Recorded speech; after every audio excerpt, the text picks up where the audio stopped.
Olá, seja bem-vindo, seja bem-vinda à discussão dos tópicos que estão balançando a cultura brasileira contemporânea.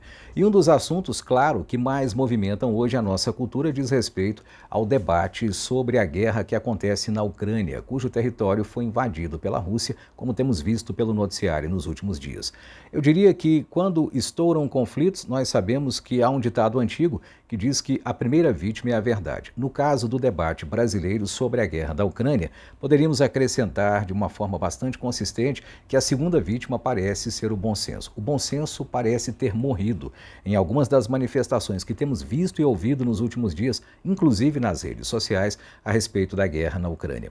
A primeira dessas manifestações diz que Estados Unidos e OTAN não poderiam estar recriminando a Rússia por invadir a vizinha Ucrânia. Afinal de contas, eles também desrespeitaram muitas vezes a soberania de povos ao invadir países, não só na Ásia e na África, mas também direta ou indiretamente na América Latina. Portanto, estariam recriminando nos russos aquilo que eles próprios fizeram em mais de uma ocasião. E a segunda alegação é de que nós, brasileiros e brasileiras, mas sobretudo políticos, não deveríamos, neste ano eleitoral, estar preocupados com algo que se passa do outro lado do mundo. Deveríamos estar preocupados com questões locais, como o preço dos combustíveis e o preço dos alimentos, que ameaçam disparar. Essas questões merecem ser discutidas. Em primeiro lugar, é estupidez, para usar a palavra mais adequada, dizer que Estados Unidos e OTAN não poderiam manifestar-se sobre o que está se passando na Ucrânia porque eles próprios incorreram nesse erro. A base ética falaciosa, isto é, falsa, desta alegação é de que o fato de alguém ter incorrido em um erro o impede de constatar a verdade. Mas a verdade é que qualquer pessoa, até a mais errada, pode apontar um equívoco que se passa com outra pessoa.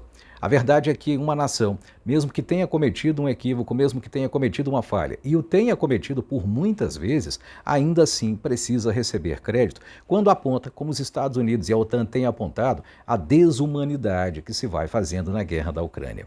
Não há nenhuma base ética, nem há nenhuma base razoável para que nós deixemos de ouvir os apelos dos Estados Unidos e da OTAN só porque eles fizeram algo errado. Porque um erro não justifica o outro e qualquer criança que tenha sido minimamente orientada pelos pais sabe disso. Isso não deveria estar, portanto, participando do debate político. Esse tipo de alegação não poderia merecer lugar entre as pessoas que se propõem a debater de modo sério aquilo que está se passando. Não é, entretanto, o que nós temos visto. O que temos visto é que muitas vezes as pessoas compartilham acusações de hipocrisia aos Estados Unidos e à OTAN, esquecendo-se de que, ainda que tenham feito aquilo que hoje recriminam na Rússia, estão recriminando algo digno de ser recriminado.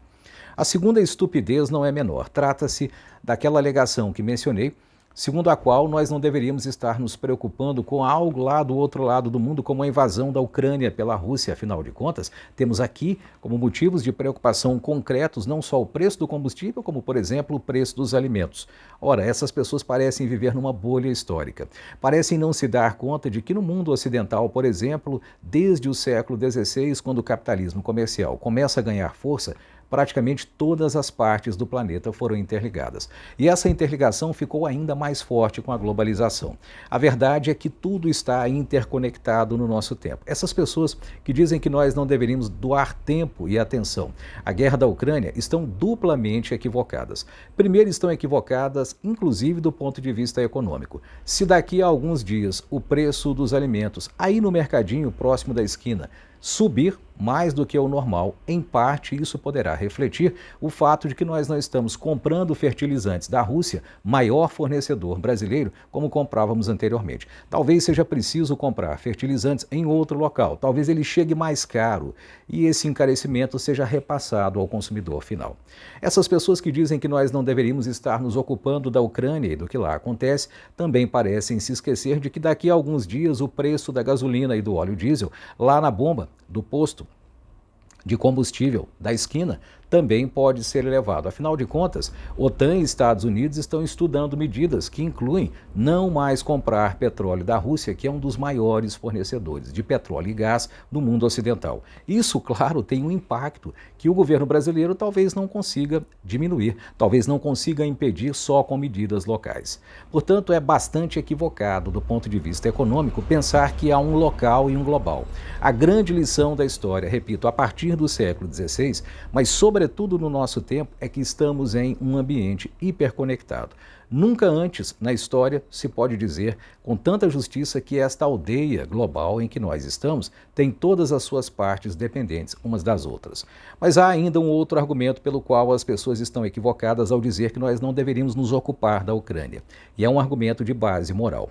Nós temos no Ocidente pelo menos 2.500 anos de reflexão ética. Pelo menos 5 séculos antes de Cristo, os gregos já discutiam a questão da ética, de como nós devemos nos relacionar com as outras pessoas, de como os problemas das outras pessoas devem nos afetar, de como nós deveríamos nos portar em relação aos problemas das outras pessoas. Naturalmente, são muitas as concepções éticas. Cada país, cada época produziu aquilo que julgou a sua ética, aquilo que julgou a sua doutrina mais adequada para regular a relação entre as pessoas. Há, entretanto, uma espécie de denominador comum a todas as manifestações éticas de bom senso, a todas as reflexões de bom senso sobre a ética. É a manifestação que diz que nós pertencemos todos à espécie humana. Por isso, quando alguém sofre do outro lado do mundo, não importa se seja branco ou preto, isso de alguma forma deveria nos afetar, se nós formos pessoas bem educadas. Nós poderíamos dizer, portanto, que aqueles que dizem que o Brasil não deveria se ocupar da guerra da Ucrânia estão equivocados não só do ponto de vista econômico, mas também e sobretudo do ponto de vista ético. Ignorar que há civis sendo massacrados pela Rússia na Ucrânia não é só uma falta de bom senso. É também aquilo que entre nós podemos dizer com uma palavra bastante brasileira, é falta de caráter.